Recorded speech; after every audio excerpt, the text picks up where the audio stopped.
promènent de façon pacifique, mais il y a aussi des casseurs, des membres de l'ultra-droite qui viennent aussi pour infiltrer ce mouvement. Et là, donc ça nous est confirmé, une centaine de personnes membres de l'ultra-droite qui sont à l'avant de ces barrages, qui sont juste à la frontière avec les forces de l'ordre.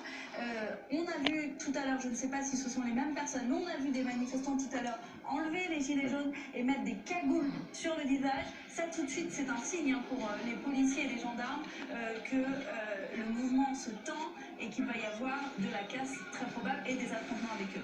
Eric Hazard, c'est le risque d'un mouvement populaire, spontané, comme celui-ci, qui a pris naissance la semaine dernière et qui n'est encadré ni par les syndicats ni par les forces politiques. C'est ce qu'on disait, c'est un mouvement totalement inédit. On n'avait jamais vu ça, c'est-à-dire qu'on n'avait jamais vu de mouvement, à l'échelle nationale en tout cas, organisé spontanément, utilisant les réseaux sociaux et menant des opérations ou des manifestations dont les participants eux-mêmes n'imaginent pas où elles vont aller, est-ce qu'elles vont donner.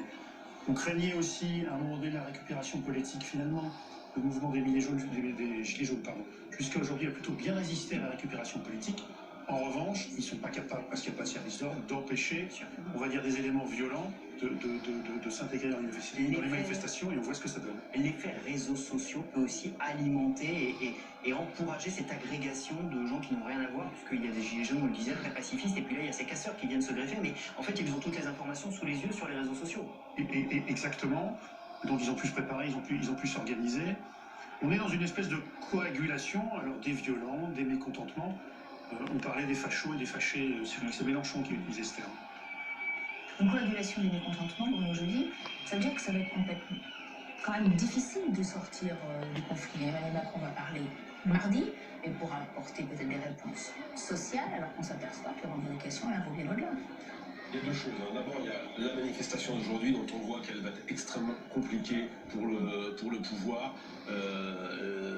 et le ministre de l'Intérieur qui est en première ligne. On voit bien, pour l'instant, ils sont 3-4 000 sur les champs, largement infiltrés sans doute par différents groupes. On rappelle que les Gilets jaunes, c'était en début d'après-midi que normalement ils devaient manifester du côté du Champ de Mars. Pour l'instant, ils convergent tous vers les champs et c'est compliqué pour le pouvoir d'affronter des gens qui sont à moitié cagoulés, d'autres en gilets jaunes, une foule un peu éparse avec des pancartes qui n'ont rien à voir pour beaucoup avec les revendications centrales. Il n'en reste pas moins que ce mouvement des Gilets jaunes, parce qu'il y a aussi des manifestations en province, il y a encore des ronds-points de bloqués, il y a de la mobilisation dans certaines régions, c'est notamment dans les régions où on n'a pas voulu venir à Paris. Il n'en reste pas moins que Emmanuel Macron a déjà annoncé qu'il ferait des annonces mardi. Ça va beaucoup dépendre aussi de ce qui se passe aujourd'hui. Ce qui est certain,